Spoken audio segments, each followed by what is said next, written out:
भाइयों और उनकी अनकही परेशानियों को मेरा नमस्कार। आज हम चर्चा करने वाले हैं एक ऐसी समस्या पर जो बाहर से दिखती नहीं पर भीतर से आदमी को तोड़कर रख देती है। हाँ जी, हम बात कर रहे हैं नपुंसकता यानी इरेक्टाइल डिसफंक्शन की। मतलब जब मन तो करता है पर शरीर का सिपाही साथ नहीं देता। अब देखो भाई, शरीर तो तगड़ा है, जज्बा भी जबरदस्त है, पर जब असली वक्त आता है तब वो जवाब नहीं देता। और सबसे बड़ी बात, ये समस्या बहुत आम है लेकिन कोई इस पर खुलकर बात नहीं करता। भारत में हर 5 में से एक पुरुष कभी ना कभी इस दौर से गुजरता है। पर क्या कोई अपने दोस्त को जाकर कहता है, भाई दिल तो करता है पर चल नहीं रहा? नहीं ना। बस गूगल किया जाता है, घर पर इलाज, देसी उपाय, शक्तिवर्धक नुस्खे। भाई आज के बाद गूगल की जरूरत नहीं, क्योंकि आज हम लेकर आए हैं एक दमदार किताब की जानकारी जो इस विषय पर चिकित्सकीय, वैज्ञानिक और व्यवहारिक समाधान देती है। किताब का नाम है इरेक्टाइल डिसफंक्शन का चिकित्सकीय प्रबंधन। लेखक है doctor MG राजामनिक्कम, MS, M.Ch, urology.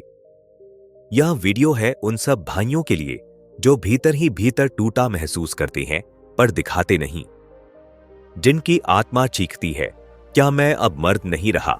लेकिन रुको, समस्या है तो समाधान भी है, और यही तो है आज की हमारी बातचीत का मकसद। चैनल का नाम याद है? सेक्स एजुकेशन बुक्स इन हिंदी, जहां हर किताब बनती है जिंदगी बदलने वाला हथियार। और हां भाई, फ्री PDF गाइड नीचे डिस्क्रिप्शन में है, डाउनलोड करो और अपने जीवन का गेम बदल डालो। अध्याय 1, इरेक्टाइल डिसफंक्शन, समस्या का सच 2-6। तो भाइयों, अब बात करते हैं असली मुद्दे की। इरेक्टाइल डिसफंक्शन, एड, यानी जब मन में ज्वालामुखी हो पर जूनिया पानी पानी हो जाए। डॉक्टरों की भाषा में एड का मतलब है लिंग में पर्याप्त तनाव, इरेक्शन ना आना या उसे संभोग तक बनाए रखने में असफलता। अब सुनो ध्यान से, ये कोई शर्म की बात नहीं है। ये है एक स्वास्थ्य समस्या जो आज के दौर में बहुत आम हो गई है। कितना आम है ये? दुनिया में 30 करोड़ से ज्यादा पुरुषों को एड की समस्या है। भारत में लगभग 5 में से 1 आदमी को यह दिक्कत होती है। 40 साल की उम्र के बाद तो हर दूसरा आदमी इस समस्या से जूझ रहा होता है। और कमाल की बात, अब यह दिक्कत 25 साल से नीचे वालों में भी देखने को मिल रही है। क्यों? क्योंकि भाई, तनाव, स्ट्रेस, मोबाइल की लत, अश्लील सामग्री का अत्यधिक सेवन, नींद की कमी, नशे की आदतें और बैठे बैठे लाइफस्टाइल, यह सब मिलकर जूनिया को परमानेंट छुट्टी पर भेज देते हैं। ऐसा क्यों होता है? कारण क्या है? डॉक्टर राजामनिक्कम बताते हैं, एड के कारण 3 हिस्सों में बांटे जा सकते हैं: शारीरिक, फिजिकल, मधुमेह, डायबिटीज, उच्च रक्तचाप, BP, मोटापा, हार्मोन की कमी, टेस्टोस्टेरोन लेवल्स लो, नसों की कमजोरी, मानसिक, साइकोलॉजिकल, चिंता, अवसाद, बचपन के या रिश्तों से जुड़े मानसिक आघात, परफॉर्मेंस एंजाइटी, जीवन शैली, लाइफस्टाइल, धूम्रपान, शराब, ड्रग्स, अनियमित दिनचर्या, खराब आहार। एक सच्ची घटना डॉक्टर साहब अपनी किताब में एक केस का जिक्र करते हैं। एक 32 साल का नौजवान बैंक में काम करता था, दिखने में फिट, जिम भी करता था। पर जब शादी हुई तो पहली रात से ही दिक्कत शुरू हो गई। उसने सोचा, क्या मैं मर्द नहीं रहा? लेकिन असल में वो तो क्रोनिक एंजाइटी का शिकार था। जब उसे काउंसलिंग और थोड़ी सी दवाएं दी गईं, तो उसका आत्मविश्वास लौट आया और आज वो 2 बच्चों का बाप है। इसका मतलब, हर बार समस्या शरीर में नहीं होती, कई बार वो सिर और दिल के बीच फंसी होती है। देसी पंचलाइन, मर्दानगी शरीर की नहीं, समझदारी की निशानी है। भाई, इस अध्याय में आपने जाना एड क्या है, कितना आम है, इसके शारीरिक, मानसिक और जीवन शैली से जुड़े कारण क्या है, और ये कि ये शर्म की बात नहीं, समझदारी से ठीक की जा सकने वाली चीज है। अब अगले अध्याय में करेंगे चर्चा lifestyle modification, behavioural change, Junia को फिर से ऑन ड्यूटी कैसे लाया जाए। भाई, अगर अब तक दिल को बात छू गई हो तो लाइक बटन तोड़ दो और कमेंट करो, मैं बदलाव के लिए तैयार हूं। अध्याय 2, जीवन शैली में सुधार एवं व्यवहार परिवर्तन। भाइयों, अगर शरीर जवान है पर मन का मेला टेंशन से भरा है और जब जरूरत होती है तब नीचे कोई जोश ही नहीं दिखाता, तो समझ लो आज की वीडियो तुम्हारे लिए है। आज हम बात करने जा रहे हैं उस इलाज की जो ना इंजेक्शन में है, ना गोली में और ना ही किसी डॉक्टर की फीस में। इलाज है तुम्हारी अपनी जीवन शैली में, और इसका ज्ञान हमें दिया है डॉक्टर एम.जी. राजामलिक्कम ने अपनी किताब medical management of erectile dysfunction में। भाग 1, आहार। जैसा खाओगे वैसा बनोगे भारी, जो पेट में जाएगा वही खून में जाएगा और वही खून तुम्हारे महत्वपूर्ण अंग तक पहुंचेगा। अगर तुम रोजाना पिज्जा, बर्गर, समोसे और कोल्ड ड्रिंक से पेट भर रहे हो तो फिर यह मत सोचो कि शरीर किसी योद्धा की तरह प्रदर्शन करेगा। डॉक्टर राजामलिक्कम साफ कहते हैं, संतुलित और पोषक आहार न केवल हृदय के लिए बल्कि यौन स्वास्थ्य के लिए भी अनिवार्य है। हरी सब्जियां, चुकंदर, नाइट्रिक ऑक्साइड बढ़ाने वाला राजा बादाम, अखरोट, डार्क चॉकलेट, थोड़ा सा प्यार, थोड़ा सा स्वास्थ्य और हाँ पानी। जितना पानी पियोगे उतनी शक्ति बहेगी। भाग 2, व्यायाम। चलोगे नहीं तो चलेगा नहीं भाई, ये सीधी बात है। अगर शरीर निष्क्रिय है तो प्रदर्शन भी निष्क्रिय हो जाएगा। डॉक्टर साहब सलाह देते हैं, रोज कम से कम 30 मिनट पैदल चलो, दौड़ो या योग करो। ब्रिस्क वॉक, साइकिल चलाना, सूर्य नमस्कार, भस्त्रिका और कपालभाति जो रक्त संचार को तेज करते हैं। हास्य मोड। भाई, अगर सिर्फ अंगूठा ही व्यायाम कर रहा है स्क्रीन स्क्रॉल करते हुए तो फिर उम्मीद मत करना कि बाकी शरीर खड़ा रहेगा।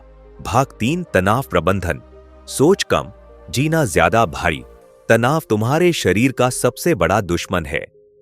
ऑफिस का टारगेट, गर्लफ्रेंड का ब्रेकअप, सोशल मीडिया की तुलना, ये सब मिलकर तुम्हारे टेस्टोस्टेरोन को ऐसे नीचे गिराते हैं जैसे आईपीएल में दिल्ली की टीम।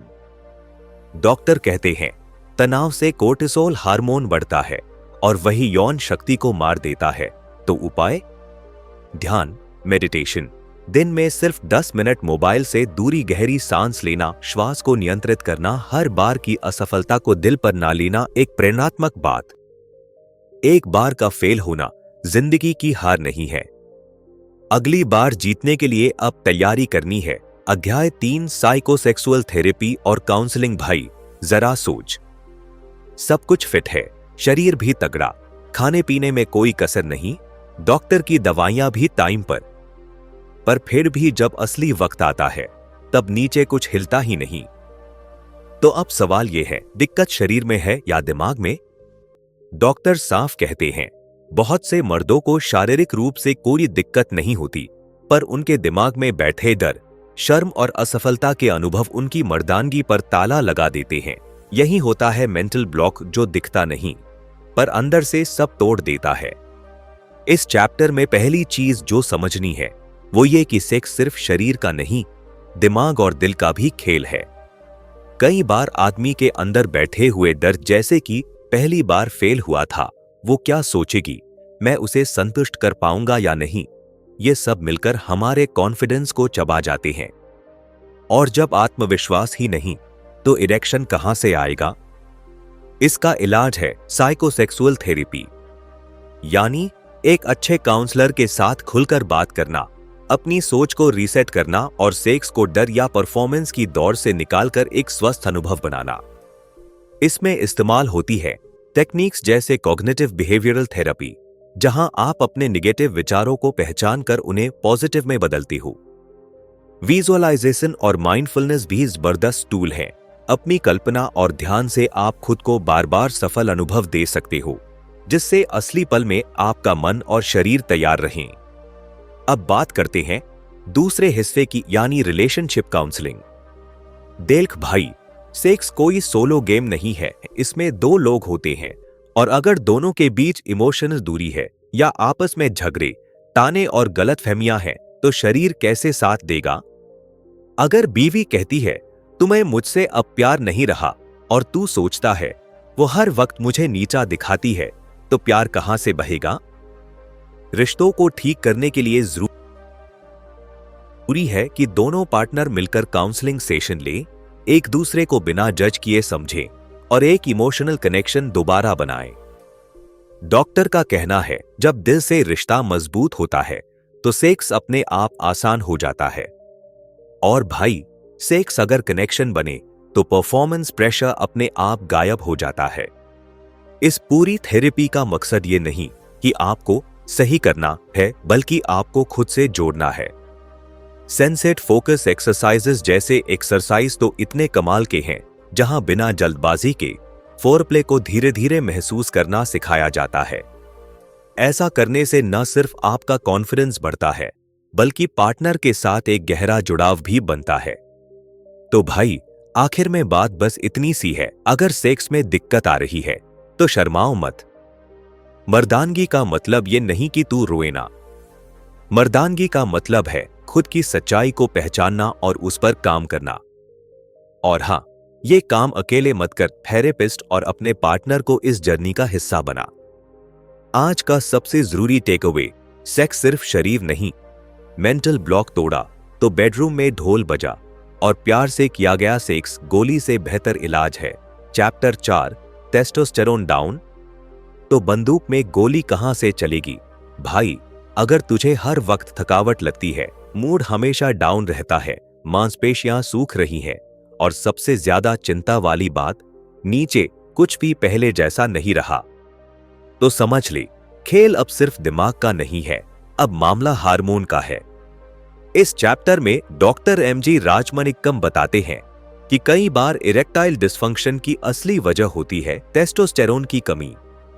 हाँ, वही मर्दों का मेन हार्मोन जो न सिर्फ मर्दानगी की पहचान है, बल्कि सेक्स ड्राइव, मसल्स, एनर्जी और कॉन्फिडेंस सबका बाप है। अब टेस्टोस्टेरोन क्यों कम होता है? इसकी वजह भी एकदम देसी है। ज्यादा शराब, नींद की बर्बादी, मोटापा, डायबिटीज या फिर उम्र का असर। लेकिन जो सबसे खतरनाक है वो है ज्यादा तनाव और लो आत्मविश्वास। ये टेस्टोस्टेरोन की लंका लगा देते हैं। लेकिन घबराने की जरूरत नहीं, इसका इलाज है टीआरटी यानी टेस्टोस्टेरोन रिप्लेसमेंट थेरेपी। मतलब शरीर में जो टेस्टोस्टेरोन नेचुरली बन नहीं रहा, वो इंजेक्शन, जेल या टैबलेट के जरिए बाहर से दिया जाता है। टीआरटी से मर्द फिर से वही शेर बन सकता है, ताकत वापस, मूड बेहतर, सेक्स की भूख लौट आई और अंदर का आगाज फिर से जल उठा। लेकिन रुक जा भाई, ये गोलीबारी बिना गाइडेंस के मत कर देना। टीआरटी कोई हल्का फुल्का प्रोटीन शेक नहीं है। इसके साथ कुछ सख्त सावधानियां भी हैं। अगर तेरे पास पहले से प्रोस्टेट की प्रॉब्लम, दिल की बीमारी या नीचे के पार्ट में दर्द या सूजन है, तो डॉक्टर से सलाह लिए बिना टीआरटी शुरू करना मतलब खुद पर बम फोड़ना है। इसके अलावा टीआरटी से शरीर अपनी नेचुरल प्रोडक्शन बंद कर सकता है, तो ये गेम तभी खेलना जब तेरे अंदर की लैब पूरी तरह खराब हो चुकी हो। और सबसे जरूरी बात, हर 3 से 6 महीने में हार्मोन लेवल, लिवर फंक्शन और प्रोस्टेट की जांच करवाना मैंडेटरी है।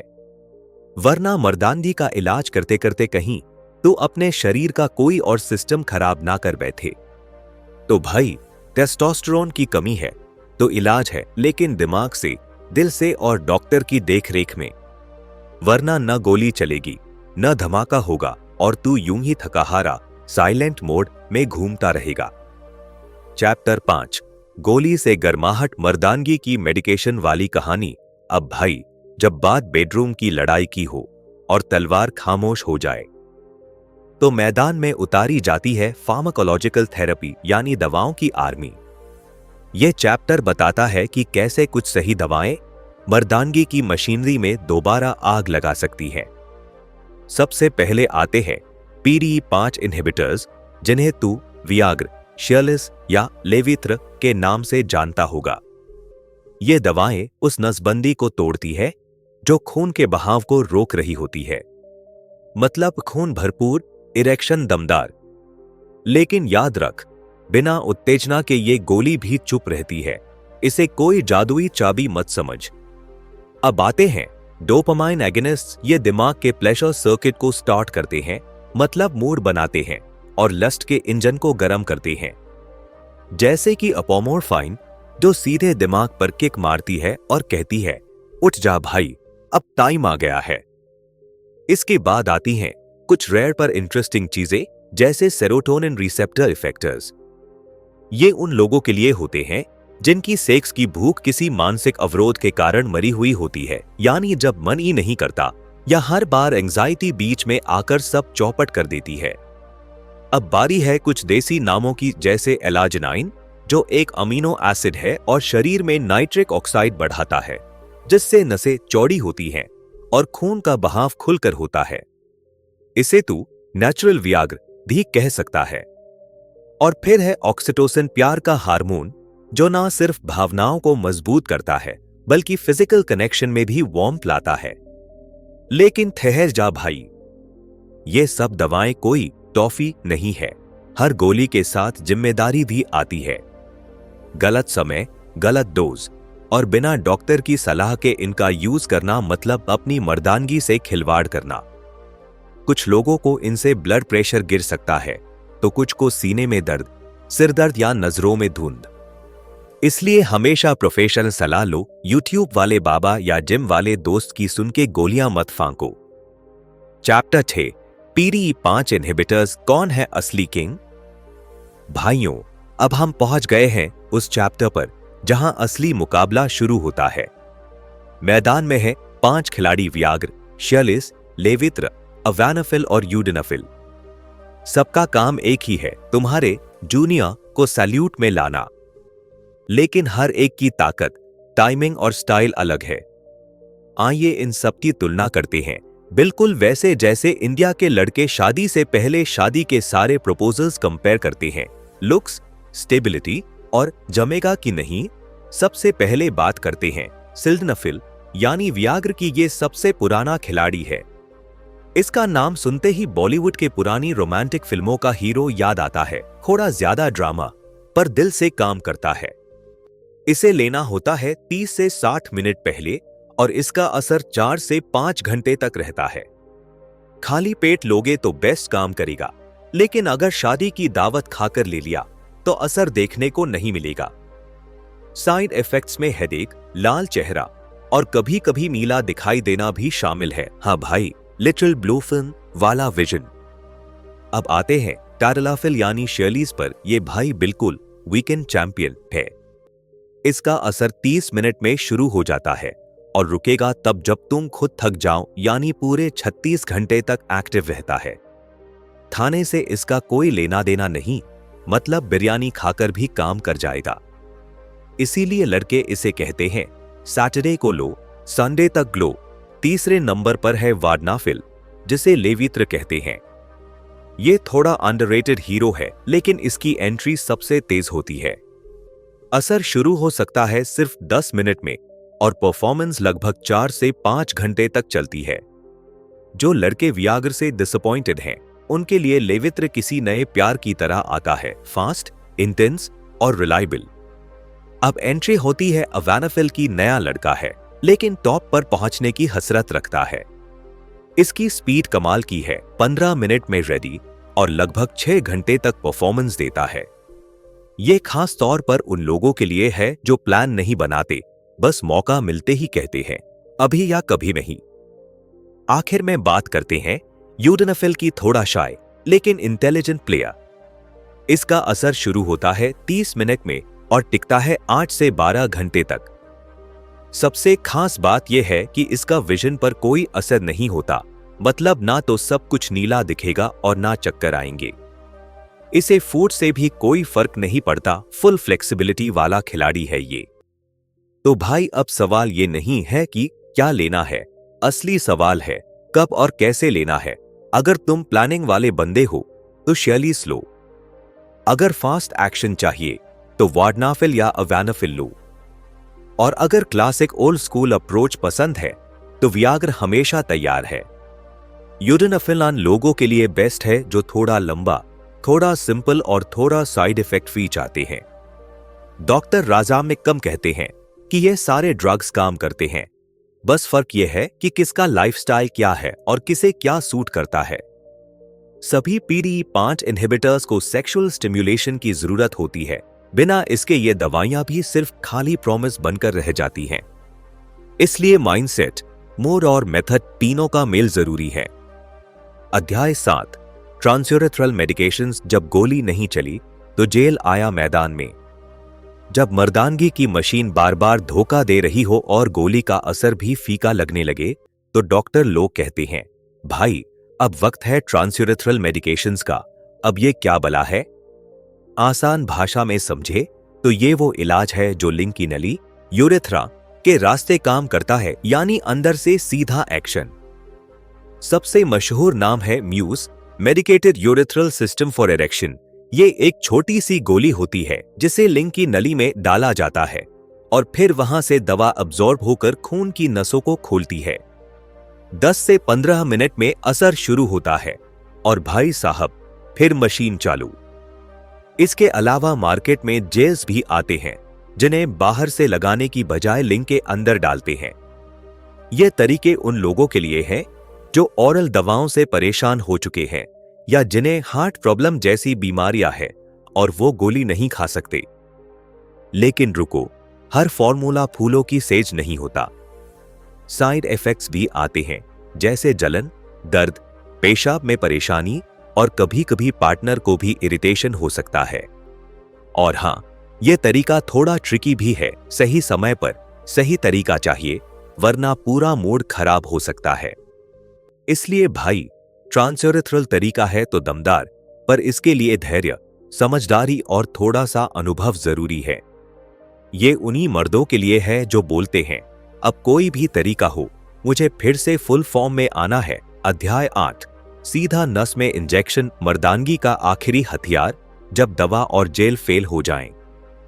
और तू कहे अब तो कुछ भी करके चालू करना है भाई, तब मैदान में उतरती है इंट्रावेनोजल इंजेक्शन थेरेपी।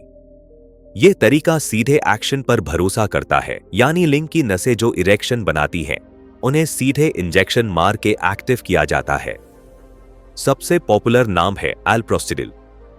यह दवा लिंग की अंदरूनी नसों, कॉर्पोरा कैवर्नोसा में सीधे इंजेक्ट की जाती है, जिससे खून का बहाव एकदम खुल जाता है। और भाई, इरेक्शन तो ऐसा कि जैसे रिमोट से बटन दबा दिया हो। लेकिन बात यहीं खत्म नहीं होती। कुछ लोग तो इससे भी आगे जाते हैं और इस्तेमाल करते हैं बिमिक्स, ट्रिमिक्स और क्वाडमिक्स। अब ये क्या है? ये कॉम्बोज है जिनमें 2, 3 या 4 दवाएं मिलाई जाती है ताकि असर और भी तगड़ा हो जाए। जैसे कि ट्रिमिक्स में एल्प्रोस्टिडिल के साथ पेपेवराइन और फेंटोलमाइन मिलाया जाता है। ये मिलकर लिंग में खून का ऐसा तूफान लाते हैं कि तू खुद बोलेगा, भाई ये तो सुपर पावर है। पर ध्यान रख, ये तरीका मजेदार जरूर है, लेकिन इसका इस्तेमाल बिना डॉक्टर की सलाह के बिल्कुल मत करना। जरा सी गलती से हो सकता है लिंग में दर्द, सूजन, ब्लीडिंग या प्रायोपिज्म, मतलब इरेक्शन घंटों तक बना रहना, जो खतरे वाला मामला है। इसलिए भाई, इंट्रावेनोजल इंजेक्शन है असली गेम चेंजर, लेकिन ये लास्ट रिसोर्ट है। जब कुछ और ना चले और तुझे फिर से खुद पे भरोसा चाहिए, तब ये तरीका तुझे दोबारा मर्द बना सकता है। लेकिन जरा समझदारी से, क्योंकि सुई है, कोई खिलौना नहीं। अध्याय 9, वैक्यूम डिवाइसेस रिंग जब मशीन बनाए मर्द। जब दवाइयां भी धोखा दे जाएं और इंजेक्शन का डर मन में समाया हो, तब कई मर्द अपनाते हैं एक पुराना लेकिन कामयाब जुगाड़, वैक्यूम इरेक्शन डिवाइस, जिसे लोग शॉर्ट में वेद भी कहते हैं। भाई, ये कोई जादुई डिवाइस नहीं, बल्कि एक सिलेंडर और पंप का खेल है जिसे लिंग पर चढ़ाकर वैक्यूम बनाया जाता है और फिर अंदर खून खींचकर लिंग को खड़ा किया जाता है। जैसे ही इरेक्शन आ जाए, तुरंत लगाया जाता है एक और हथियार, कंस्ट्रिक्शन रिंग। इसे लिंग के बेस पर बांधते हैं ताकि खून बाहर ना निकले और इरेक्शन बना रहे। अब इसकी खासियत सुन, कोई साइड इफेक्ट नहीं, अगर सही तरीके से इस्तेमाल हो, बिना दवा के चलता है, बार बार इस्तेमाल किया जा सकता है। हार्ट पेशेंट्स के लिए भी सेफ ऑप्शन, लेकिन भाई कमियां भी हैं। इरेक्शन नेचुरल नहीं लगता, थोड़ा मैकेनिकल फील आता है, लिंग ठंडा पड़ सकता है, कभी कभी पार्टनर को भी अजीब लग सकता है। और हां, अगर रिंग ज्यादा देर तक बंधी रही तो नुकसान भी हो सकता है। और अब कौन इससे बचें? जिनको ब्लड क्लॉटिंग की बीमारी है, जो ब्लड थिनर दवाएं ले रही हैं। या जिनकी स्किन बहुत सेंसिटिव है तो भैया ये तरीका उन मर्दों के लिए है जो कहते हैं भले ही बैटरी लो हो पर मैं मशीन से भी चालू हो जाऊंगा। सही गाइडेंस, थोड़ी प्रैक्टिस और साफ सफाई से ये डिवाइस भी बना सकता है तुझे बेडरूम चैंपियन। अध्याय 10, एडवांस थेरेपीज फ्यूचर का इलाज। आज के लिए अब तक तूने सुना दवाओं का खेल, इंजेक्शन का जलवा और मशीनों की मस्ती, लेकिन अब जमाना है हाईटेक इलाज का जो करता है रूट से सुधार। हम बात कर रहे हैं दो नए चैंपियन की, LSWT और स्टेम सेल थेरेपी की। LSWT low intensity shockwave therapy, नाम बड़ा और काम उससे भी बड़ा। यह तरीका बिना चीरफाड़ के, बिना दर्द के शॉकवेव के जरिए लिंग की नसों में नई जान फूंकता है। यह ट्रीटमेंट मर्द के लिंग में माइक्रोवेव शॉक भेजता है जिससे नई ब्लड वेसल्स बनती है और ब्लड फ्लो सुपर स्मूथ हो जाता है, यानी नेचुरल इरेक्शन वापस। और सबसे तगड़ी बात, ना दवा ना साइड इफेक्ट ना इंजेक्शन, सिर्फ कुछ सेशंस और मर्दानगी full power. 2. Stem cell therapy, मर्दानगी की रिबिल्डिंग। अब बात करते हैं साइंस की सबसे पावरफुल बंदूक की, स्टेम सेल थेरेपी। इसमें तेरे खुद के शरीर से लिए गए सेल्स ज्यादातर बोन मैरो या फैट से कुलिंग की नसों में इंजेक्ट किया जाता है। ये सेल्स वहां जाकर रिपेयर करते हैं डैमेज टिश्यूज और न्यूरॉन कनेक्शन, जिससे इरेक्शन सिस्टम फिर से जवाहों उठता है। लेकिन ध्यान रख, ये तरीका अभी नया है, महंगा है और हर जगह उपलब्ध नहीं है। ऊपर से रिसर्च अभी भी चल रही है, तो इसे सिर्फ एक्सपर्ट डॉक्टर्स की देखरेख में ही कराना चाहिए। जब पुरानी गोली काम ना करे तो नई टेक्नोलॉजी से मर्दानगी फिर से जले। ये थे वो इलाज जो कल के भविष्य को आज बना रहे हैं हकीकत। अगले चैप्टर में घुसेंगे full surgical zone penile implants, जहां परमानेंट जुगाड़ ही असली वेपन है। अध्याय 11, इलाज नहीं चल रहा तो गलती कहां हो रही है। भाई, कई मर्द कहते हैं दवाई ली, मशीन यूज की, फिर भी इरेक्शन नहीं आया। अब सवाल यह नहीं कि इलाज काम क्यों नहीं कर रहा, सवाल यह है कि तू सही कर भी रहा है या नहीं। सबसे बड़ा कांड होता है गलत इस्तेमाल। कई लोग तो गोली खाने का टाइम ही उल्टा पकड़ लेते हैं, जैसे PDE5 इनहिबिटर्स जैसे वियाग्र को खाना खाने के बाद ले रहे हैं। अरे भाई, फैटी खाना दवा की ताकत को धीमा कर देता है और ऊपर से मूड बनते ही गोली खा लेते हैं, जबकि इसे 30 से 60 मिनट पहले लेना चाहिए। दूसरा रीजन, स्टिम्युलेशन की कमी। भाई, कोई भी गोली मैजिक बटन नहीं है, उसे काम करने के लिए चाहिए मेंटल और फिजिकल अराउजल। अगर तू बस लेट गया और बोला अब खड़ा हो जा, तो माफ कर भाई, ऐसा सिर्फ जादू की दुनिया में होता है। तीसरी गलती, डोज की गलती या जल्दबाजी। कुछ लोग एक टैबलेट में पूरा फ्यूचर देख लेते हैं और जब एक बार में रिजल्ट ना मिले तो डोज बढ़ा देते हैं बिना डॉक्टर की सलाह के। इससे ना सिर्फ साइड इफेक्ट बढ़ते हैं बल्कि कॉन्फिडेंस और होप भी टूटते हैं। कुछ और कारण भी हैं, एंजाइटी और परफॉर्मेंस प्रेशर, साथी का कोल्ड बिहेवियर, सही समय और एनवायरनमेंट ना होना।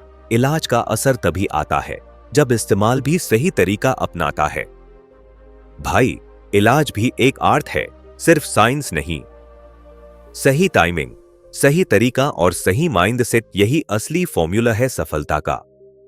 अब अगले चैप्टर में करेंगे पेनाइल इम्प्लांट्स की बारीकी से बात। जब सब फेल हो जाए तब सर्जरी ही आखिरी हथियार बनती है। अध्याय 12, जब इलाज बन जाए खतरा, दवा की टक्कर और रोकथाम। भाई, इरेक्शन की दवाएं जरूर जबरदस्त होती है, लेकिन ये हर किसी के लिए नहीं होती और हर दवा के साथ नहीं चलती। कुछ कॉम्बिनेशन ऐसे होते हैं जो बना सकते हैं जानलेवा कॉकटेल। चलो जानते हैं वो कौन कौन सी खतरनाक जोड़ियां हैं जिनसे बचना जरूरी है। 1. अल्फा ब्लॉकर्स के साथ मिक्सिंग, गिरने की नौबत। अगर तू बीपी या प्रोस्टेट की बीमारी के लिए अल्फा ब्लॉकर्स जैसे टैमसिलोसिन या प्राजोसिन ले रहा है और साथ में PDE5 इनहिबिटर भी ले लिया तो संभल जा। यह कॉम्बिनेशन तेरे ब्लड प्रेशर को इतना गिरा सकता है कि तू खड़ा भी ना हो पाए, लिटरल और मेटाफोरिकल दोनों। इसलिए दोनों दवाओं में टाइम गैप रखना जरूरी है और डॉक्टर से पूछना अनिवार्य है। 2. दिल के मरीज सावधानी हटते ही दुर्घटना घटती है। अगर तू एंजाइना या हार्ट अटैक का पेशेंट है और नाइट्रेट बेस्ड दवाएं लेता है जैसे नाइट्रोग्लिसरीन, तो वियागर जैसी दवाएं कभी ना ले। इनका मेल हो सकता है जानलेवा, ब्लड प्रेशर एकदम डाउन और हालत आउट। इसलिए हार्ट का कोई भी इलाज चल रहा हो, पहले डॉक्टर से खुलकर बात कर। 3. नायो आंखों का अंधेरा बन सकता है। साइड इफेक्ट: कुछ रेयर केसेस में ये दवाएं नायो, नॉन-आर्थरेटिक एंटीरियर इस्कीमिक ऑप्टिक न्यूरोपैथी नाम की बीमारी ट्रिगर कर सकती हैं, जिसमें अचानक एक आंख से दिखना बंद हो सकता है। अगर पहले से कोई आंखों की नसों से जुड़ी प्रॉब्लम है तो सतर्क रहो। हर गोली ताकत नहीं, जरूरत से ज्यादा बन सकती है आफत। भाई, इलाज के साथ ज्ञान भी उतना ही जरूरी है। खुद डॉक्टर मत बन और ना ही फार्मेसी वाला तेरे शरीर को जानता है, इसलिए हर कदम पर प्रोफेशनल सलाह जरूरी है। अध्याय 13, डॉक्टरों का फैसला जब साइंस बोले ये बेस्ट है। भाई, जब बात हो मर्दानगी की लड़ाई की तो इंटरनेट पे लाखों नुस्खे तैरते हैं। कोई कहता है लहसुन खा, कोई कहता है भस्म लगा, लेकिन असली सवाल यह है एविडेंस क्या कहता है। इसलिए जरूरी है सुनना यूरोपियन एसोसिएशन ऑफ यूरोलॉजी और प्रिंसटन कंसेंसस पैनल जैसे डॉक्टरों की गाइडलाइंस को, जिन्होंने हजारों मरीजों पर रिसर्च करके फाइनल किया है कि ऐड का सच्चा इलाज कैसे होता है। स्टेप बाय स्टेप साइंटिफिक तरीका। लाइफस्टाइल चेंजेस: सबसे पहले बोला जाता है कि वजन कम करो, धूम्रपान बंद करो, स्ट्रेस घटाओ। सिर्फ ये करने से 30% लोगों की एड अपने आप सुधर गई। PDE5 इनहिबिटर्स, वियाग्र, शियालिस पहले लाइन की दवाएं हैं, लेकिन सही समय, सही डोज और सही माइंडसेट के साथ। इफ नॉट वर्किंग, फिर आता है डोपामाइन एगोनिस्ट, टेस्टोस्टेरोन थेरेपी। अगर कमी हो तो वैक्यूम डिवाइसेस या इंजेक्शंस जैसे advance tools. Still not working, तब सर्जरी यानी पेनाइल इम्प्लांट्स को ऑप्शन में लिया जाता है, लेकिन यह होता है लास्ट रिसोर्ट, ना कि पहला कदम। दिल की सेफ्टी है पहली शर्त। प्रिंसटन पैनल बोलता है पहले यह देखो कि मरीज का दिल इलाज झेल सकता है या नहीं, क्योंकि सेक्सी परफॉर्मेंस से पहले जरूरी है कि तेरा टिकर यानी दिल सही धड़क रहा हो। सही इलाज वही है जो लव लाइफ को सुधारे, जान पे ना बने भारी। जहां इंटरनेट देता है कंफ्यूजन, वहीं डॉक्टर्स देते हैं क्लियर सॉल्यूशन। भाई, गाइडलाइन फॉलोइंग ट्रीटमेंट मतलब बिना तुक्के, बिना धोखे, सीधा फुल इलाज।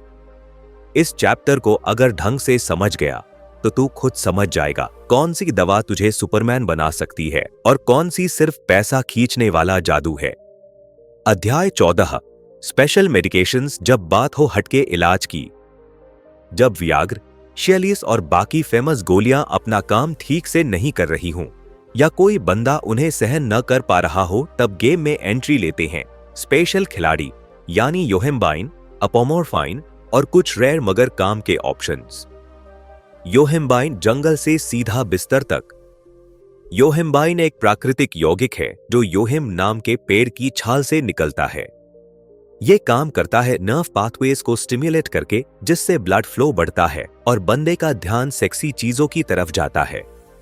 लेकिन सावधान, यह हर किसी के लिए नहीं। इससे हो सकता है एंजाइटी, हाई बीपी या चक्कर। मतलब नेचुरल का मतलब ये नहीं कि बिना साइड इफेक्ट के है। अपोमोरफाइन जब दिमाग को भेजो सीधा सिग्नल। ये दवा ब्रेन को डायरेक्ट मैसेज भेजती है, भाई अब मूड बना ले। ये काम करती है डोपामाइन सिस्टम पर और अक्सर उनके लिए दी जाती है जिन्हें ओरल PDE5 इनहिबिटर्स असर नहीं करते। लेकिन ये दवा हल्की नोसिया या डिजीनेस ला सकती है, इसलिए सही डोज और डॉक्टर की सलाह जरूरी है। नीश ऑप्शंस जब केस हो थोड़ा अलग। एलाजिनाइन एक अमीनो एसिड जो नाइट्रिक ऑक्साइड बढ़ाता है, जिससे लिंग में ब्लड फ्लो सुधरता है।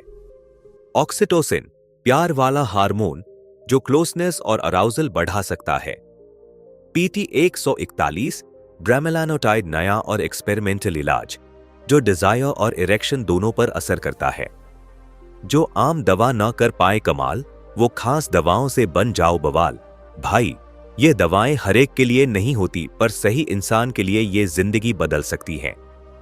कोई भी दवा डॉक्टर के बिना ना ले, वरना सुपरमैन बनने से पहले ही एम्बुलेंस बुलानी पड़ सकती है। अध्याय 15, इलाज की सीढ़ी, एक एक स्टेप से मंजिल की ओर। भाई, एरेक्टाइल डिसफंक्शन एड का इलाज कोई सीधा सपाट रास्ता नहीं। ये एक लड़ाई है शरीर से, मन से और सोच से। और इस लड़ाई को जीतने के लिए चाहिए एक ट्रीटमेंट लैडर, यानी एक ऐसी सीढ़ी जो हल्के कदमों से शुरू होकर सॉलिड मर्दांगी तक पहुंचती है। स्टेप 1, लाइफस्टाइल सुधारो। जड़ वही है। सबसे पहले तो शराब, सिगरेट, टेंशन और आलस को बाहर का रास्ता दिखाओ। डाइट सही, नींद पूरी, वर्कआउट रेगुलर और दिमाग शांत, यही असली नींव है सेक्स पावर की। स्टेप 2, मन का इलाज, काउंसलिंग और थेरेपी। अगर दिमाग में डर, गिल्ट या कॉन्फिडेंस की कमी है तो गोलियां नहीं, थेरेपी और सही गाइडेंस ही इलाज है। मेंटल ब्लॉक हटेगा तो सेक्स खुद बहने लगेगा। स्टेप 3, गोली नहीं, गोली की टाइमिंग। ओरल मेडिकेशंस, अब बारी है PDE5 इनहिबिटर्स जैसे वियाग्र की।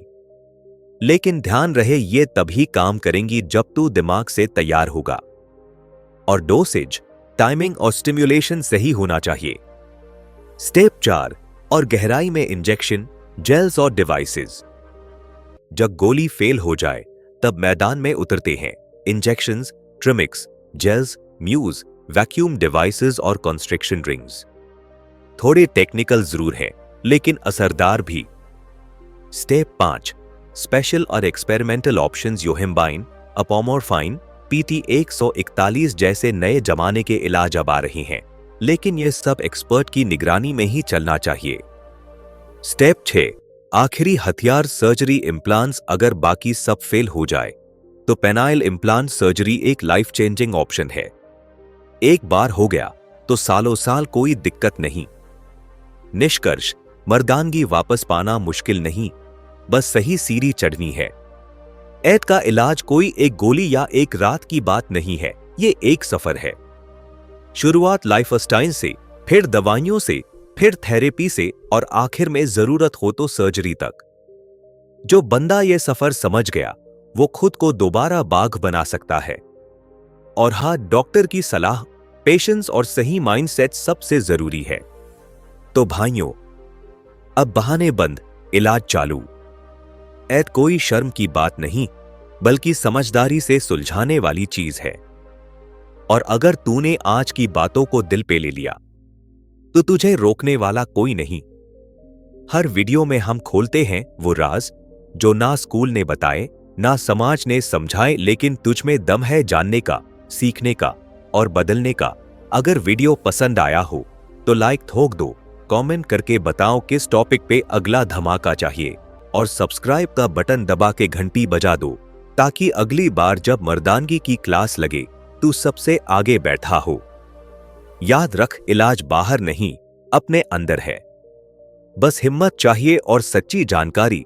मिलते हैं अगले वीडियो में, तब तक के लिए सीखते रहो, जागते रहो और मर्द बनो पूरे फुल वर्जन में।